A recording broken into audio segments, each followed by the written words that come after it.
자, 오늘 말씀 창세기 6장 1절에서 8절 말씀 보도록 하겠습니다. 창세기 6장 1절에서 8절입니다. 창세기 6장 1절에서 8절, 제가 한 절, 여러분들이 한 절 읽도록 하겠습니다. 사람이 땅 위에 번성하기 시작할 때에 그들에게서 딸들이 나니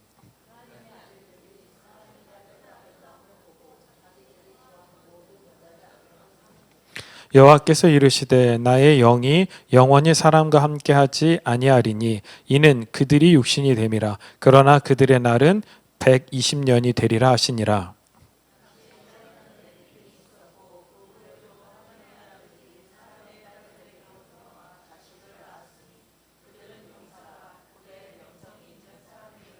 여호와께서 사람의 죄악이 세상에 가득함과 그의 마음으로 생각하는 모든 계획이 항상 악할 뿐임을 보시고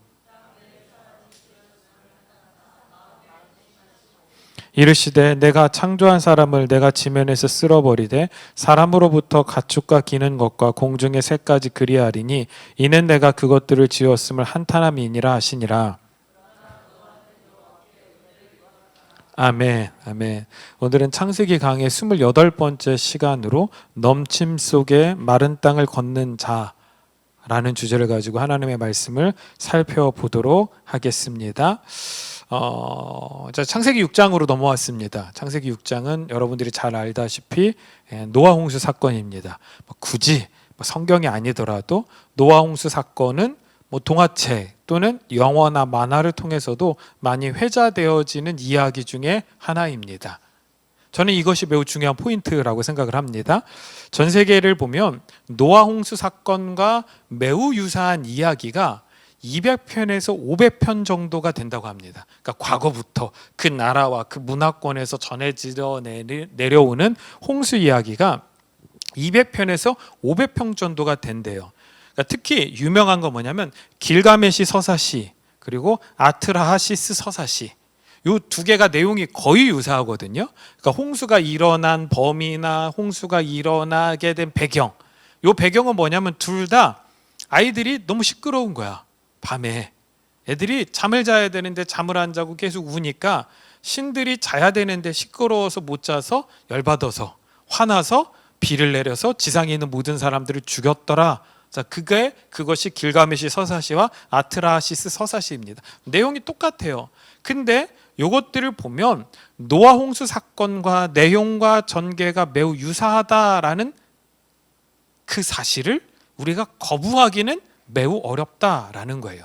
그래서 세상은 노아 홍수의 이야기가 이런 고대 이야기들을 베껴서 기록해 놓은 설화라고 성경을 공격해 들어오곤 합니다. 반박하기 어려워요. 왜요? 정말로 내용이 유사하기 때문인 거죠. 하지만 반박할 만한 자료가 있습니다. 그것이 뭐냐면 시기에 있어서는 따져볼 논쟁이 있다라는 거예요. 제가 그걸 오늘 설명드리도록 하겠습니다. 길가메시 서사시가 먼저 기록되었다고 해서 창세기가 표절인가? 이 부분을 우리가 생각해 볼 필요가 있어요. 그림 좀 띄워주시겠어요? 자, 여기서 보시면 자, 길가메시 서사시의 기록 추정 연대가 BC 2000년에서 BC 1800년대쯤이에요. 자, 이때가 수메르와 여기 또 있구나. 수메르와 아카드 시대이거든요. 수메르와 아카드 시대가 어떤 시대냐면 토판으로 기록을 해놓고, 여러분 그 토판이 보관하기 어려울 것 같잖아요. 근데 기술이 있었나 봐요. 그래서 이 토판을 모아놓은 도서관이 있을 정도로 매우 고도화되고 발전되었던 도시 문명을 가지고 있었던 곳, 그 가운데 길가메시 서사시가 있고 분명하게 추정할 수 있어요. 2000에서 1800년대쯤 됐다라고 볼 수 있다라는 거죠. 그런데 모세오경은 누가 썼어요? 모세가 썼죠. 그 모세오경에 창세기가 있잖아요. 그러니까 거부할 수 없을 정도로 모세오경을 모세가 썼다고 하면 결국 모세가 활동했던 시기에 창세기가 쓰여졌을 거 아니에요? 그때가 언제냐? 1500년경이에요. 그러니까 비교해 보면 길가메시 서사시가 모세오경보다 앞섰다라고 볼 수밖에 없죠. 이걸 세상에 공격하는 거예요. 그러니까 길가메시 서사시가 원래 문학 작품으로 존재하고 있었고 설화와 신화의 이야기로 존재하고 있었고, 그걸 모세가 보고 베껴다가 자기 하나님, 자기 믿는 신앙의 신을 높이고 표현하기 위하여 가져다 썼다라고 이야기를 하고 있다라는 거죠. 여러분, 반박할 만한 논리가 있으신가요? 매우 어렵죠. 예, 어려워요. 근데 한번 생각해 봅시다. 홍수 사건이 언제 일어났냐면 기원전 2900년에서 2400년경에 일어났을 걸로 봐요. 정확한 건 알 수 없어요. 하지만 우리는 성경을 보면 2400년 정도라고 보는데 더 길게는 2900년까지도 본다라는 거죠. 자, 그 얘기는 무슨 얘기예요? 길가메시 서사시가 기록되기 전보다 적어도 600년에서 더 이상까지도 그 이전에 발생한 사건을 기록한 것이다라고 볼 수 있는 거죠. 잘 보세요, 여러분들. 노아홍수 사건이 없었다라고 사람들은 이야기를 해요. 성경에 노아홍수 사건이 기록된 건 길가메시 서사시의 영향을 받은 거다라고 이야기를 하죠. 근데 제가 좀 전에 설교 앞부분에서 무슨 이야기를 했어요? 노아홍수 사건과 비슷한 이야기가 전 세계 문화권에서 대략 200편에서 500편 정도가 존재한다는 거예요. 자, 보세요 한번. 실제 일어나지 않은 사건이야. 근데 그 사건을 각 나라와 각 문화에서 창작했는데 그게 200편에서 500편이 된다. 이거 좀 이상하지 않아요? 실제 안 일어난 일인데 문화도 다르고 언어도 다르고 나라도 다른데 거기에서 대부분의 모든 나라들 가운데 이 기록이 존재하고 있고 이 이야기가 존재한다는 건 뭘 설명해 줘요? 오히려 홍수 사건이 실제로 존재했었다라는 것을 반증해 준다라는 거예요. 과거에 홍수 사건이 있었어. 이걸 목격한 사람이 있을 거 아니에요. 그게 누구예요? 노아겠죠. 노아 아니면 다 죽었잖아. 그렇죠? 이런 거 어려운 게 아니야. 쉬운 거예요. 노아와 노아의 아들들이겠죠. 그들이 나중에 흩어져서 살죠. 그들이 흩어져서 살면서 야, 나 때 너네 홍수 사건 경험해 본 적 있어? 이야기를 하는 거예요. 이야기를 해주고 그게 구전되어지다가 누가 기록한 거예요? 수메르 아카드 문화 시대 때 길가메시 서사시가 기록된 거예요. 그들의 나라와 그들의 언어와 그들이 그 당시 믿던 신들의 이름을 가져다가 각색해서 기록한 거죠. 이해되시죠? 그러니까 실제 없었던 사건이 아니라 이렇게 많은 기록이 고대부터 존재한다는 건 그 사건은 실제로 존재하고 있었다라는 것을 반증해 준다라는 거죠. 그리고 BC 1500년경에 와서 하나님께서 모세를 택하여 그를 애굽에 출애굽하는 대표로 세우신 거고, 그리고 그에게 창조의 이야기와 홍수 사건의 이야기를 들려주셔서 창세기를 기록하게 하신 것입니다. 아멘? 그러니까 여러분들 이렇게 머릿속에서 정리해 나가시면 될 것 같습니다. 그러니까 앞으로 TV라든지 특별히 이런 거 EBS에서 그러니까 EBS는 잘 안 보시죠. 예. 그러니까 EBS 다큐 같은 거 보면 이런 거 가끔 막 잘 다루거든요. 막 다루면서 길가메시 서사시를 베껴다가 창세기에 홍수 이야기를 썼습니다. 이러면 여러분 흔들리지 마시고 아, 저건 틀린 거야 라고 생각하시면 돼요. 여러분 TV에서 나온다고 모두 다 정설이 아닙니다. 예. EBS에 보면 위대한 바벨로니아라는 다큐가 있어요. 근데 제가 그거 보면서 한탄을 금치 못했어요. 예. 틀린 내용이 너무 많아요. 근데 EBS 나오니까 사람들은 대부분 그걸 믿고 성경을 부정하는 일들이 많이 발생해요. 그러니까 우리가 걸릴 건 걸릴 줄 알아야 돼요. 아멘? 세상이 뭐라고 하든 우리는 뭘 붙잡아야 돼요? 성경, 하나님의 말씀이 실제한 역사라고 여러분들 받아들이고 붙잡고 나아가실 수 있기를 간절히 소망합니다. 자, 이제 본격적으로 우리 홍수 이야기를 한번 들어가 봅시다. 오늘은 개론이에요. 홍수 이야기의 개론. 이 개론을 진행하면서 제가 몇 가지 질문들을 한번 던져보고 거기에 대한 답을 한번 제시하도록 하겠습니다. 첫 번째 질문이 홍수가 상징하는 것이 무엇인가? 라는 거예요. 홍수가 뭘 상징해요? 홍수하면 뭐죠? 물이 넘친 거죠. 그럼 물 하면 떠오르는 게 뭐죠? 성경적 개념이 죄, 죽음, 심판, 저주라고 했죠. 왜 그러냐라고 물어보시면 처음부터 다시 시작해야 되니까. 예. 그건 충분히 계시록을 가지고 우리가 열심히 설명해 왔어요. 예. 더 이상 긴 설명은 필요 없을 것 같고 성경 하나만 찾아보도록 하겠습니다. 미가서 7장 19절. 우리 같이 한번 읽겠습니다. 다시 우리를 불쌍히 여기셔서 우리의 죄악을 발로 밟으시고 우리의 모든 죄를 깊은 바다에 던지시리이다. 아멘. 우리의 모든 죄를 어디에 던지신다고요? 깊은 바다에 던지신다라고 표현되어 있죠. 자, 이게 뭐예요? 바다, 물이 가지고 있는 성경적 의미예요. 죄가 던져지는 곳, 죄가 심판받는 곳, 죄가 저주받는 곳. 여러분들, 바다가 이런 의미로 사용이 되었습니다. 그러니까 물이, 그 심판의 물이 하늘 위에서도 쏟아져 나오고 땅 안에서도 솟구쳐 오르는 것, 이것이 노아 홍수 사건이고, 이것은 하나님의 긴급한 심판을 상징하는 사건입니다. 자, 노아 홍수 사건은 인간의 죄악을 심판하시는 하나님의 진노를 상징하는 거예요. 하지만 이 심판을 통하여 모든 사람이 생명을 잃게 되었던 것은 아닙니다. 하나님의 택함을 받은 자들은 방주로 들어가 죽음을 이기고 생명을 얻게 된 줄로 믿습니다. 그래서 8절 보면 이렇게 나와요. 그러나 노아는 여호와께 은혜를 입었더라. 따라합시다. 은혜를 입었더라. 이건 노아의 선택이 아니에요. 노아는 선택하신 하나님께 은혜를 입었을 뿐입니다. 아멘? 그래서 노아는 살아남을 수 있었다는 것이죠. 자, 두 번째 질문입니다. 방주는 무엇인가? 라는 거예요. 방주.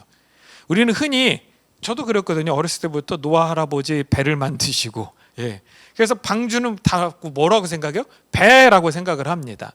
배라는 단어가 오니아, 스피나라는 단어로 사용이 됩니다. 자, 그런데 이런 배와 전혀 상관없이 여기서 말하고 있는 방주는 테바라는 아주 독특한 단어를 사용하고 있다라는 거예요. 나중에도 나오겠지만 노아가 지은 방주는요, 배와 전혀 다른 형태를 가지고 있었습니다. 자, 이것도 되게 여러분들 새롭게 다가오실 수도 있는데, 여러분들 배를 만들었다라고 하면 필수적인 조건이 있죠. 일단 배는 앞부분이 뭘로 돼 있어요? 유선형으로 돼 있어야 물살을 가르고 앞으로 나가기가 좋아요. 또 하나가 뭐예요? 배에는 노가 있어야 돼요. 그렇죠? 뭐 이 당시에는 동력선이 없었으니까 누군가가 저 나가야 되는 노가 있어야 돼요. 그리고 방향을 잡을 수 있는 뭐가 있어요? 키가 있어야 돼요. 그리고 돛이 있어야 돼요. 닷도 있어야 돼요. 그런데 노아 방주에는 이런 것이 전혀 없었습니다. 그러니까 추진력도 방향 설정도 노아를 통해서 나올 수 있는 것은 아무것도 없었습니다. 그냥 방주는 물 위에 떠올라서 하나님께서 이끄시는 대로 흘러갔을 뿐이라는 것이죠. 이 말은 방주는 우리가 운행하고 우리가 항해하는 배가 아니라 하나님께서 움직이시고 이끌어 가시는 은혜의 공간이라는 거예요. 아멘? 우리가 자의적으로 홍수를 뚫고 나가는 배가 아니에요. 방주는 은혜의 공간이라는 거죠. 이 테바라는 단어가 상자괴예요. 이 테바라는 단어가 성경에 딱 두 번 쓰입니다. 한 번은 노아 홍수 사건에서 방주를 표현할 때 테바라는 단어가 사용되어지고, 또 한 번은 어디 사용되어져요? 모세가 나일강에 뛰어질 때 모세를 담았던 갈대 상자가 테바입니다. 이 두 번 외에 이 테바라는 단어가 사용되어진 구약의 표현은 등장하지 않습니다. 그러니까 일반적인 배와 다른 의미로 접근을 할 필요가 있다라는 거죠. 제가 설교를 준비하면서 노아 방주에 관련된 가장 근접한 그림을 좀 찾아보려고 인터넷을 열심히 서칭했는데 다 배야. 심지어 어디는 뭐요? 이렇게 막 이게 젓는 것도 달려 있어. 그래서 정 안 되겠다 해서 GPT한테 그려달라고 했어요. 뭐 그림을 보실까요? 예. 참 AI가 없던 시절 어떻게 살았는지 모르겠어요. 그러니까 우리가 맨날 검색해가지고 이렇게 보여주는 사진들이 누군가가 엉터리로 묵상하고 그린 사진 그림들이 많다는 거예요. 예. 그러니까 하나님께서 저 같은 사람에게 그림의 재능을 주셨으면 그렸을 텐데, 제가 그려놓으면 도저히 알아볼 수 없는 그림이라서, 근데 이렇게 그려줘요. 자, 보면 이 길이가 300규비 돼가지고 137m입니다. 높이는 30규비 돼서 13.7m고요. 이 너비가 50규비 돼서 22.9m입니다. 자, 보세요. 뭐가 있어요? 없죠? 출입문 하나를 빼놓고는 노나 다시나 그 어떤 것도 존재하지 않아요. 어떤 것도. 여기는 3층 구조로 되어 있어요. 그러니까 여러분들 13.7m니까 꽤 높죠? 그러니까 네모난 나무 상자가 물 위에 둥둥 떠 있었던 게 방주라고 보시면 좋습니다. 물론 이 비율이 1대 6에 해당한다라고 해가지고 지금 현재 대형 선박을 건조할 때 비율이 뭐예요? 1대 6이거든요. 그러니까 이게 물에서 견디기 가장 좋은 비율이다. 이러면서 계속 이 비율을 사용하다 보니까 일반적으로 우리가 방주하면 배라고 생각하지만 배와는 전혀 다른 직육면체의 상자 모양이었다라고 여러분들이 보시고 기억하시면 좋을 것 같습니다. 자, 근데 여러분 이게 나무로 지어졌으니까 방수 처리를 해야 될 거 아니에요? 그래서 성경에 보면 이 방수 처리를 뭘로 했냐면 역청으로 했다라고 나옵니다. 자, 출애굽기 2장 3절 볼까요? 출애굽기 2장 3절에도 역청이 등장합니다. 더 숨길 수 없게 되매 그를 위하여 갈대 상자를 가져다가 역청과 나무 진을 칠하고 아기를 거기에 담아 나일 강가 갈대 사이에 두고. 자, 모세를 살리려고. 자, 왜 이런 문제가 발생했죠? 유대인들이 출산율이 너무 좋은 거야. 우리나라랑 전혀 다르게. 출산율이 너무 좋은 거야. 그리고 아이들이 어떻게 해요? 너무 잘 커. 그래서 애굽을 위협할 정도가 될 것 같으니까 유대 남자 아이들을 모두 다 죽여라 라는 바로의 명령이 내린 거죠. 근데 모세의 부모가 숨기워 키우다가 도저히 키울 수가 없어요. 왜요? 소리를 내니까, 아이들이니까. 그래서 결국 갈대 상자 테바를 만들고 물에서 잠기면 안 되니까 어떻게 돼요? 그 안에다가 나무 진을 칠하고 역청을 발랐다라고 나오죠. 그러니까 방수 처리를 한 겁니다. 그리고 그 갈대 상자를 나일강에 띄어 놓았다라고 성경이 이야기를 하고 있어요. 노아 방주를 만들 때 그 안에 뭘로 방수 작업을 했다고요? 역청을 발라서 방수 작업을 했습니다. 자, 이 역청이라는 단어가 코페르거든요.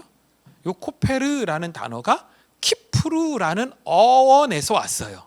이 키프루가 뭐라고요? 속죄입니다. 따라합시다. 속죄. 자, 보세요 여러분들. 죽음을 상징하는 물이 지구 전체를 덮었어요. 그 가운데 방주 하나가 떠올랐어요. 근데 그 방주가 어떻게 그 물의 심판, 물의 위협을 피하여 살아남을 수 있었다고요? 그 방주의 안과 밖이 속죄로 칠해졌기 때문에. 아멘? 예수 그리스도의 보혈로 덮여졌기 때문에. 자, 이렇게 생각하면 목사님 꼭 그렇게 생각해야 되니까 맞아요. 이렇게 생각해야 돼요. 다른 답은 없어요. 자, 그걸 볼까요? 출애굽기 12장 23절. 이거 하나만 사건이 등장하면 의미를 우리가 이해할 수 없을까 봐서 제가 늘 말씀드리죠. 성경은 계속 동일한 의미의 사건들이 반복되어진다. 그래서 오늘 놓쳐도 괜찮아요. 창세기를 놓쳐도 괜찮아요. 제가 창세기가 끝나고 혹시 다른 걸 하게 되면 거기서 또 동일한 사건들의 의미가 반복되어져서 창세기를 소환할 거예요. 자, 봅시다. 출애굽기 12장 23절. 여호와께서 애굽 사람들에게 재앙을 내리려고 지나가실 때에 문 임방과 좌우 문설주의 피를 보시면 여호와께서 그 문을 넘으시고 멸하는 자에게 너희 집에 들어가서 너희를 치지 못하게 하실 것임이니라. 6월절 어린 양의 피가 역청과 같은 의미라고 보시면 됩니다. 노아가 살 수 있었던 것은 그 심판을 막는 예수 그리스도 어린 양의 보혈이 그와 그의 가족을 지키셨기 때문입니다. 모세도 다른 아이들과 함께 죽임을 당했어야만 했습니다. 노아도 세상의 모든 사람들처럼 물에서 죽임을 당했어야만 했습니다. 이스라엘 백성들도 애굽의 모든 장자들처럼 죽임을 당해야만 했습니다. 하지만 그들은 모두 다 죽음으로부터 살아나게 됩니다. 그것은 모두 다 테바, 하나님의 갈대 상자 안에서 보호되어졌기 때문입니다. 아멘? 그들은 모두 다 어린 양의 피로 안과 밖이 덮여졌기 때문에 살아날 수 있었습니다.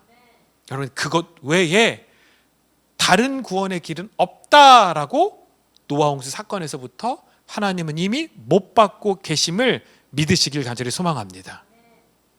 자, 또 다른 질문을 던져봅시다. 그럼 좀 전에도 말씀드렸죠. 사건은 계속 반복된다고. 그럼 노아 홍수 사건의 축소판이 되는 사건이 있을 거 아니에요. 노아 홍수 사건과 유사한 사건이 성경에 또 기록되어 있을 거 아니에요. 그게 뭘까요? 그게 뭘까요? 퀴즈 할까요? 홍해 사건입니다. 자, 노아 시대의 모든 사람들처럼 이스라엘 백성들도 모두 다 어떻게 돼요? 빠져 죽었어야 돼요. 애굽의 군사들은 다 빠져 죽잖아요. 죽었어야 돼요. 그런데 죽지 않고 마른 땅을 건넌 사람들이 있었다라는 거죠. 그 사람들이 하나님의 택함을 받은 자들입니다. 이 사건을 성경은 이렇게 표현하죠. 고린도전서 10장 1절에서 4절 보면, 형제들아 나는 너희가 알지 못하기를 원하지 아니하노니 우리 조상들이 다 구름 아래에 있고 바다 가운데로 지나며 모세에게 속하여 다 구름과 바다 사이에서 세례를 받고 다 같은 신령한 음식을 먹었으며 다 같은 신령한 음료를 마셨으니 이는 그들을 따르는 신령한 반석으로부터 마셨으며 그 반석은 곧 그리스도시라. 아멘. 홍해 사건을 바다 가운데로 지나는 세례 사건이라고 묘사를 하고 있죠. 야, 그건 세례 사건이야. 그리고 그 사건의 중심에 누가 있다고요? 모세가 있다는 거예요. 이스라엘 백성들이 살 수 있었던 건 뭐라는 거예요? 모세를 통하여, 모세에게 속하여서 그들이 모세와 함께 바다를 건넜기 때문이다 라고 이야기를 하고 있는 거예요. 거기서 더 나가서 세례를 받은 그들이 신령한 음식을 먹고, 그게 뭐예요? 만나죠. 신령한 음료 곧 반석에서 나는 생수를 마셨다 라고 바울이 이야기를 해요. 그런데 그 반석은 예수 그리스도다라고 말하면서 모세와 예수 그리스도를 연결하는 거예요. 다시요. 홍수 사건과 홍해 사건을 연결하고, 그 홍수 사건의 노아가 홍해 사건의 뭐예요? 모세가 되는 거고, 그걸 바울이 받아서 이스라엘 백성들이 그렇게 살 수 있었던 건 나일강에서 건짐받은 그 모세에게 속했기 때문에 그들이 그 죽음의 물, 심판의 물에서 죽지 않고 살아나게 됐다. 그게 세례다. 아멘? 그게 죽음에서부터 건짐받는 것이다. 그리고 그렇게 죽음에서부터 건짐받은 그들이 드디어 하늘의 양식을 먹고 신령한 음료를 마셨는데 그 음료는 반석에서 났고 그 반석은 예수 그리스도다라고 연결하고 있는 거예요. 아멘? 이렇게 신약과 구약을 자유롭게 자유자재로 뭐 할 수 있어야 돼요? 연결할 수 있어야 돼요. 그러니까 모세와 예수 그리스도를 연결하는 거죠. 자, 이건 갑자기 바울 혼자의 사견이 아닙니다. 신명기 18장 15절 볼까요? 내 하나님 여호와께서 너희 가운데 내 형제 중에서 너를 위하여 나와 같은 선지자 하나를 일으키시리니 너희는 그의 말을 들을지니라. 광야 생활이 끝나고 가나안 땅에 마주보는 그곳에서 하나님께서 모세에게 말씀하시는 거예요. 얘야, 너는 그 가나안 땅에 못 들어간다. 근데 너희 가운데 내 형제 중에서 너를 위하여 나와 같은 선지자 하나를 일으켜 세울 거야. 너와 같은 선지자 하나가 일어날 거야. 그리고 사람들은 그의 말을 들어야 돼. 아멘? 자, 그럼 그분이 누구예요? 예수 그리스도죠. 예수 그리스도. 모세, 네가 예수 그리스도의 모형이 되는 거야. 아멘? 그걸 바울이 이해하고 그 사건들과 그 모세를 가져다가 누굴 설명하고 있는 거예요? 예수 그리스도를 설명하고 있는 것입니다. 그러니까 노아 방주, 모세의 갈대 상자는 결국 구원을 이루는 모세와 예수 그리스도로 연결된다라는 것입니다. 홍수 사건이 홍해 사건에서의 모세로 연결되는 것은 여러분들 이해가 되실 겁니다. 그렇죠? 예, 이해가 되실 거예요. 홍수 사건이 홍해 사건으로 연결되는 것 비슷하잖아요. 같은 물이라는 모티브를 가지고 있으니까 이해가 돼요. 비슷한 발생의 사건을 가지고 있기 때문인 거죠. 그런데 예수님에게 연결하는 것은 왜요? 아직은 잘 이해가 안 되는데요. 굳이 신약에 넘어와서 예수님에게도 연결해야 되나요? 의미상은 알겠어요. 근데 개연성이 좀 떨어지는 것 같아요. 그런 생각이 안 드세요? 마치 답을 정해놓고 거기에 짜맞추고 있다라는 느낌이 들지 않으세요? 예? 그러니까 제가 예수라는 것을 딱 답을 정해놓고 거기에 계속 뭔가 짜맞추고 있다는 생각이 들지 않으세요? 예. 충분히 그런 비판이 올 수 있어요. 여러분들, 제가 그런 비판을 생각하지 않는 게 아니에요. 때로는 저도 생각하거든요. 야, 이거 너무 예수로 내가 답을 짜맞춰 놓고 있는 것 아닌가라는 생각이 들 때도 사실 있습니다. 그러면 그냥 무조건 예수야 라고만 볼 수 없다라는 거예요. 그래서 제가 여러분들에게 계속 뭘 제시해? 근거를 제시하죠. 그러면 우리는 이 홍수 사건이 예수님에게로 연결되기 위하여 홍해 사건처럼 비슷한 사건이 발생했어야 한다라는 생각이 들게 됩니다. 여러분들 이런 고민들 하고 이런 해답을 찾아가는 과정들이 필요해요. 그래야 깊은 묵상이 이루어져요. 제가 늘 말씀드리죠. 큐티를 하지 말라는 게 아니에요. 큐티를 죄송해요. 그따위라고 할 뻔했네. 그렇게 하면 안 된다라는 거예요. 예? 그렇게 하면 안 된다는 거예요. 그렇게. 예. 왜요? 그냥 읽고 나에게 주는 교훈이 뭘까? 내가 오늘 어떻게 이런 문제가 아니에요. 큐티는 뭐예요? 이게 예수님에 대해서, 이게 하나님에 대해서 어떻게 우리에게 설명해주고 표현해주는가, 이걸 찾는 묵상이 돼야 되는 거지. 그냥 읽고 느낌을 따지는 게 큐티가 될 수 없다라는 거예요. 자, 그럼 예수님과 홍수 사건을 연결할 만한 사건이 실제로 예수님 당시에 일어나나요? 막 머릿속에 생각해 보세요. 예수님 도대체 무슨 사건을 일으키셨지? 있어요. 있어. 제가 오늘 그걸 한번 연결해 드리도록 하겠습니다. 요한복음 6장 17절부터 볼까요? 배를 타고 바다를 건너 가버나움으로 가는데 이미 어두워졌고 예수는 아직 그들에게 오시지 아니하였더니 큰 바람이 불어 파도가 일어나더라. 제자들이 노를 저어 10여리쯤 가다가 예수께서 바다 위로 걸어 배에 가까이 오심을 보고 두려워하거늘 이르시되 내니 두려워하지 말라 하신대 이에 기뻐서 배로 영접하니 배는 곧 그들이 가려던 땅에 이르렀더라. 예수님께서 물 위를 걸으신 사건입니다. 이 사건은요 매우 중요한 사건입니다. 그래서 마태, 마가, 요한이 동일하게 기록을 해주는 사건입니다. 그리고 요 세 복음서 기록을 보면 요 사건 바로 이전에 오병이어의 기적이 일어났다라고 동일하게 기록을 하고 있어요. 그러니까 요 사건은 누구도 부인할 수 없을 정도로 오병이어 사건이 일어난 직후에 발생한 사건이라고 보실 수 있습니다. 자, 보세요 여러분들. 모든 사람들이 다 오병이어의 기적을 경험했습니다. 하지만 그 기적이 주는 의미가 무엇인지를 전혀 파악하지 못했죠. 그러니까 예수님께서 물 위를 걸으신 이 기적도 제자들이 볼 때 그냥 초자연적인 능력으로만 보았던 것입니다. 여러분들도 마찬가지지 않으세요? 여러분들도 성경 이 부분을 읽으면서 무슨 생각 드셨어요? 나도 물 위를 좀 걷고 싶다. 예. 근데 거기에 결정적인 역할을 누가 하죠? 베드로가 하잖아요. 예. 예수님 하면서 뛰어내리니까 물 위를 걷잖아요. 예. 그러다가 또 빠져. 그걸 보면서 무슨 생각 드세요? 나는 안 빠질 것 같은데. 예? 베드로가 믿음이 없어서 빠진 거라고. 뭐 이런 생각들 우리 흔히 하잖아요. 그러니까 우리는 이 사건을 보면서 사람이 어떻게 물 위를 걷지? 여기만 관심을 가져요. 내가 어떻게 물 위를 걸을 수 있을까? 이런 생각만 가져요. 그래서 여러분들 막 발명품들이 나오잖아요. 예수님의 기적을 행한 시대 해가지고 여기에다 이렇게 끼고 물 위를 여러분들 불가능해요. 쉽지 않아요. 예. 그럼 이 사건을 어떻게 봐야 되냐라는 거예요. 그럼 보세요. 사실 사람에게 있어서 먹고 사는 문제만큼 중요한 주제는 없습니다. 그렇죠? 의식주가 인간에게서 가장 중요한 필수적인 요소이죠. 자, 그래서 현 정부에서 내놓는 대책들이 계속 주택 가격을 상승하게 만들고 막 세금으로만 억제하려는 정책을 펴니까 국민적 저항을 받고 있는 거예요. 그러니까 지지율이 계속 떨어지잖아요. 예.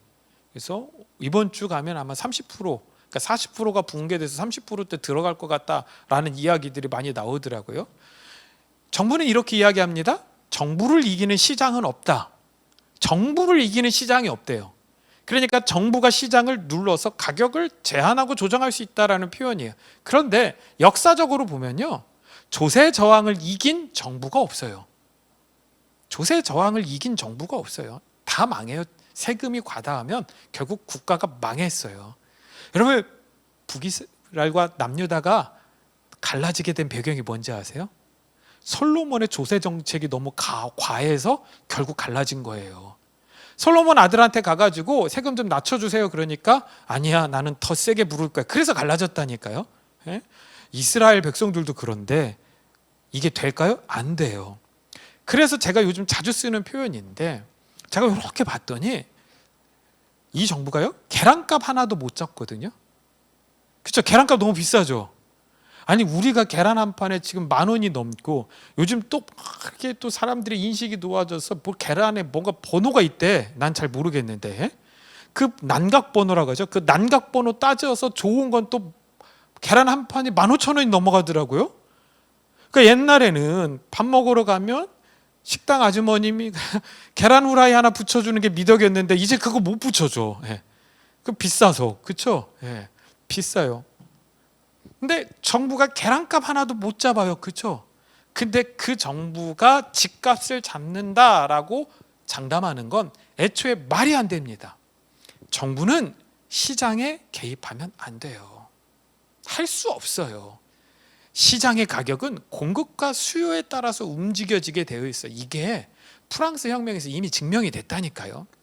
프랑스 혁명이 발발했을 때 무슨 이야기를 했냐면, 우리가 혁명을 이기게 되면 프랑스 전 국민에게 값싸고 질 좋은 우유를 마음껏 마시게 한다. 왜냐하면 국민들이 우유를 마시고 싶은데 우유값이 비싸서 못 마셨거든요. 그래서 정권을 잡고 뭐 했어요? 우유값을 동결해 버렸어. 앞으로 우유값은 요만큼 이상 인상하면 안 돼. 근데 낙농업자들이 이렇게 보니까 그 가격에는 우유를 공급하면 돼요, 안 돼요? 안 돼. 그래서 이 사람들이 어떻게 했는지 아세요, 여러분들? 예. 정말로 사료값도 들어가지, 저희가 해서 유통비도 있지. 근데 그 가격에 못 맞추니까 차라리 뭐 하자? 그 소를 팔아버리자. 그래서 프랑스에서 존재하는 젖소를 다 잡아서 고기로 팔고 가죽으로 팔아서 우유를 값싸게 먹이겠다라는 취지와 상관없이 프랑스 안에서 우유가 사라져 버렸어요. 이게 정부가 시장에 개입하면 발생하는 문제예요. 예. 아주 또 이렇게 깊어지면 안 돼. 예. 이 부분에 있어서 딥해지면 안 돼. 예. 아무튼 사람들은요, 자신의 먹을 것을 해결해 줄 것 같은 예수님, 그분이 왕이 되어 백성들을 배부르게 해주기를 기대했었습니다. 그렇죠? 지금도 그렇지 않아요, 여러분들? 어디 가서 먹을 거 많이 주면 좋잖아요. 그래서 계속 기적만 바라보고 예수님을 따라다녔죠. 하지만 오병이의 기적은 단순히 이 땅에서 살아가는 사람들에게 배불리 먹이려는 목적이 아니었습니다. 아니었어요. 자, 그 사건이 발생한 장소를 보시면 힌트를 얻을 수 있어요. 여러분, 백성들이 모여있던 장소가 성경에 뭐라고 나와요? 빈들이라고 나오죠. 이게 헬라어로 보면 광야예요. 광야. 그들이 광야에 있었어요. 자, 그럼 광야에서 하늘에서 내린 음식을 먹었어요. 그게 뭘 설명해요? 만나죠. 만나. 그래서 예수님께서 축사하셔서 하늘 양식 곧 만나를 나눠주신 것입니다. 그럼에도 불구하고 거기 있는 누구도 그들이 그날 먹은 그 빵과 그 물고기가 하늘의 양식이라는 것을 알지 못했습니다. 그냥 배불리 먹어서 기분이 좋았을 뿐입니다. 제자들도 마찬가지였기 때문에 예수님께서 물 위를 걸어오시는 기적도 그냥 뭘로 본 거예요? 기적으로 본 거예요. 와. 그래서 뭐라고 이야기해요? 저 사람이 누구이기에. 그렇죠? 오늘 낮에는 뭐 한 거예요? 빵을 기적처럼 많게 하더니 먹이더니 오늘 밤에는 뭐 한 거예요? 무리를 걸어 다녀. 그러니까 저 사람이 도대체 누구이기에. 여러분, 제자들이 이상한 게 아니에요. 저와 여러분들도 동일했을 거예요. 그렇죠? 예? 예. 저와 여러분들도 동일했을 거예요. 하지만 이것은 예수님께서 죽음의 물 위로 걸어 오셔서 두려워하는 우리를 구원하시는 구원자임을 상징하고 있다라는 것을 알지 못했다라는 거예요. 이해되세요? 물 위로 뭐가 떠올랐어요? 방주가 떠올랐잖아요. 그리고 그 방주에 올라탄 노아의 가족들은 살아남잖아요. 풍랑이 일어서 파도가 쳐서 그 물 속에 제자들이 죽을 것 같은 그때에 그 물 위를 방주처럼 떠서 걸어오신 분이 계시더라는 거예요. 그분이 누구예요? 예수 그리스도다라는 거죠. 우리는 이 두 사건을 이렇게 연결할 수 있어야 돼요. 시편 18편 16절 보면 그가 높은 곳에서 손을 펴사 나를 붙잡아 주시며 많은 물에서 나를 건져 내셨도다. 예수님은 물 위를 건너 우리를 건져 내려 오신 분이십니다. 그래서 예수님께서 구원의 방주가 되시는 것입니다. 하지만 세상은 깨닫지 못합니다. 그러니까 어떻게 해요? 그 다음날 사람들이 또다시 빵을 얻어 먹기 위하여 예수님을 찾아옵니다. 이 당시가 얼마나 살기 어려웠냐면 예수님께서 갈릴리라는 호수에서 이쪽에서 이쪽으로 배 타고 건너가신 거야.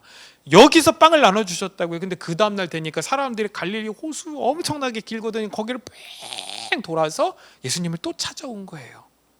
요한복음 6장 26절 볼까요? 예수께서 대답하여 이르시되 내가 진실로 진실로 너희에게 이르노니 너희가 나를 찾는 것은 표적을 본 까닭이 아니요 떡을 먹고 배부른 까닭이로다.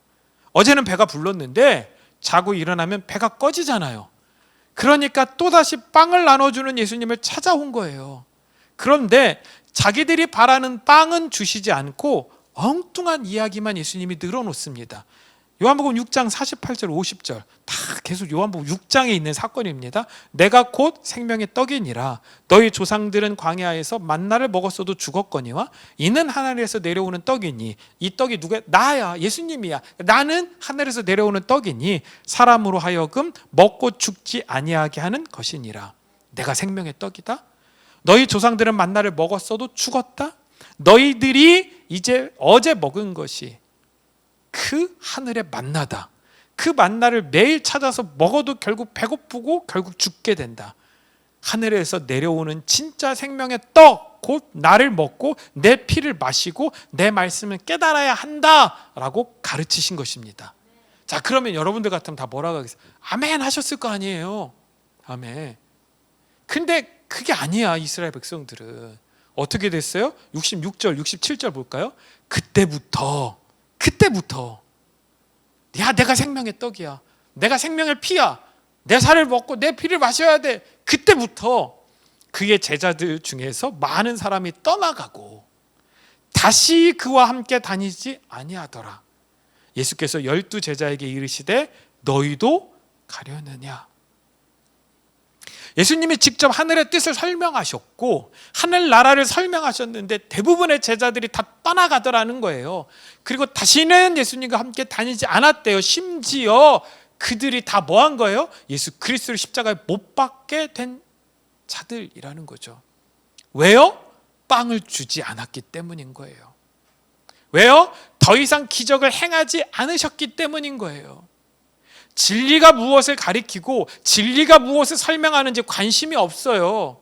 예수님 당시도 지금도 아무도 관심 없다니까요. 사람들은 그저 땅을 추구하고 땅의 욕구를 채우기 위하여 교회에 나오고 예수님 앞에 나와요. 그러니까 저처럼 어렵게 진리를 설명하면 다 싫어한다니까요. 그냥 쉽고 간편하게 예수 믿으면 축복받습니다. 그 얘기 듣고 싶은 거야. 이 땅에서 잘 되고 싶은 거야. 이 땅에서 건강하고 부하고 싶은 거야. 예수 믿으면 오래 산다. 무병장수한다. 호화롭게 살아간다. 삶에 여유가 있다. 이걸 바라는 거예요. 아니, 예수님이 진리를 설명하셨잖아요. 야, 니네가 어제 먹은 건 내가 예시를 보여준 거고 그것만 바라면 안 돼. 너희들이 먹어야 되는 건 진리야, 나야. 근데 그때부터 다 떠나가더라라는 거예요. 그리고 다시는 예수와 함께 다니지 않더라는 거예요. 제가 이 부분을 묵상하면서 포기했어요. 아, 예수님도 설득하지 못했으면 나는 절대로 못하겠구나. 예, 절대로. 그렇잖아요. 아니, 원저자의 말도 통하지 않는 세상인데 제가 뭐라고 사람을 설득하겠어요? 못하죠. 여러분들, 땅에 함몰되어지면요 진리를 볼 수가 없습니다. 땅을 추구하지 말라는 게 아니야. 그 땅에서 살아가세요. 땅으로 보내셨는데 어떻게 땅을 저버리고 살아가요? 예. 절대로 저는 여러분들에게 다 같이 산속으로 갑시다 이런 얘기 안 한다니까요. 이 땅에서 살아가야 돼요. 열심히 살아가야 돼요. 근데 여기서 우리는 하늘을 꿈꾸고 소망하는 자들이 되어야 될 줄로 믿습니다. 자, 65절 볼까요? 요한복음 6장 65절. 예. 같이 한번 읽겠습니다. 또 이르시되 그러므로 전에 너희에게 말하기를 내 아버지께서 오게 하여 주지 아니하시면 누구든지 내게 올 수 없다 하였노라 하시니라. 자, 그럼 누구만 아버지께로 가고 누구만 예수님께 가고 누구만 예수 그리스도의 말씀을 듣는다고요? 아버지께서 오게 하신 자. 아멘? 아버지께서 택하신 그들만이. 여러분 오늘 진리를 듣고 계십니까? 아멘? 여러분 진리를 추구하고 계십니까? 믿으세요. 내 의지와 상관없이 하나님께서 나를 택하셨구나. 택하셨구나. 그들만이 물 위를 걸어오시는 예수님께 나아가 그들도 죽음의 물 위를 걸어 하나님의 나라로 들어갈 수 있는 거예요. 그래서 그걸 누가 보여주는 거예요? 베드로가 보여주는 거예요. 예수님만 걸어오시는 게 아니라 베드로가 그 예수를 믿고 바라보고 물 위로 뛰어내리죠. 아멘? 그랬더니 뭐 하더라? 걸어가더라. 그런데 문제가 생기죠. 예수와 베드로 사이에 파도가 쳐서 예수 그리스도가 보이지 않으니까 물 아래로 빠져가더라. 이거예요. 우리가 죽음의 물을 이길 수 있는 방법, 죽음의 물 위로 걸어갈 수 있는 방법은 우리의 힘과 노력이 아니라 예수 그리스도와 함께 걸어가는 그 방법밖에 없다라는 거예요. 예수님은 우리의 상상으로 이해할 수 있는 분이 아닙니다. 물 위를 걸어오신 예수님께서 자신을 보고 두려워하는 제자들에게 이렇게 말씀하십니다. 20절이요. 내니 두려워 말라. 여기서 내니라는 단어가 뭐냐? 에고 에임이에요. 나는 무엇이다 라는 자기 존재를 설명하는 거예요. 에고 에임이. 그래서 이거 되게 중요한 표현이라고 했잖아요. 자, 이건 뭐와 같은 표현이에요? 나는 스스로 있는 자다. 나는 나다라는 I am who I am 이라는 표현이에요. 그러니까 다른 비교 대상이 없고 다른 인과관계가 없습니다. 하나님은 그냥 존재 자체가 하나님이십니다. 예수님도 마찬가지십니다. 그 성령 삼위일체 한 분이시니까요. 그러니까 당신이 우리에게 당신을 계시하지 않고 가르치시지 않는 이상 우리 인간이 그분을 알 수 있는 방법은 없습니다. 곧 심판하시며 구원하시는 하나님을 알라라고 노아 홍수 사건을 일으키신 것이고 그 노아 홍수 사건 그거 하나로 우리가 깨닫지 못할까 봐 홍해 사건을 경험하게 하신 것이고 그 홍해 사건 하나로 또 못 깨달을까 봐 오늘 예수님께서 물 위를 걸어서 물을 이기고 그 물 위로 떠오르셔서 그 물 속에 침몰되어 가는 제자들을 살리시면서 야, 요 사건 세 개가 다 연결된 거야. 그리고 이 세 사건은 모두 다 예수 그리스도가 구원의 방주 되심을 우리에게 설명해 주는 거야. 아멘? 그걸 우리 가운데 이야기를 해주고 있다라는 것입니다. 그 첫 번째 모티브가 되는 사건, 노아 홍수 사건인데 그 사건을 우리가 몇 주간 살펴보도록 하겠습니다. 오늘은 그냥 서론이었습니다. 노아가 살던 당시 네피림 그리고 용사와 명성 있는 자들이 존재하고 있었다라고 성경에 나와요. 세상은 그런 영웅들이 하나님의 심판으로부터 우리를 구원해 주기를 기대합니다. 그런 기대가 뭘로 나와요? 헐리우드 영화로 나오잖아요. 예, 아이언맨이 구해 주길 바라고, 예? 이번에 스파이더맨이 또 한번 구해 주잖아요. 예, 구해 주길 바라는 거죠. 하지만 성경은 이렇게 기록하고 있어요. 결국 그들 모두 다 함께 하나님이 심판하시는 물속에서 죽음의 심판을 받았다. 구원은 영웅을 통해서 나오지 않습니다. 구원은 오직 예수 그리스도를 통해서만 나오게 됨을 믿으시길 간절히 소망합니다. 그리고 한 가지 더 기억하셔야 되는 건 앞으로 다가올 마지막 심판은 홍수 심판과 다릅니다. 그래서 비가 많이 오면 걱정들 되시죠? 근데 걱정하시는 것까지는 좋은데 마지막 심판이 이러면 어떡해? 라는 걱정은 안 하셔도 됩니다. 그렇게 심판하시지는 않습니다. 예. 그래서 제가 늘 말씀드리죠. 남극과 북극이 녹으면 큰일 나요. 저는 그거는 안 해요. 하나님은 그렇게 심판하시지 않으니까. 마지막 심판은 베드로후서 3장 10절에서 13절에 기록되어 있습니다.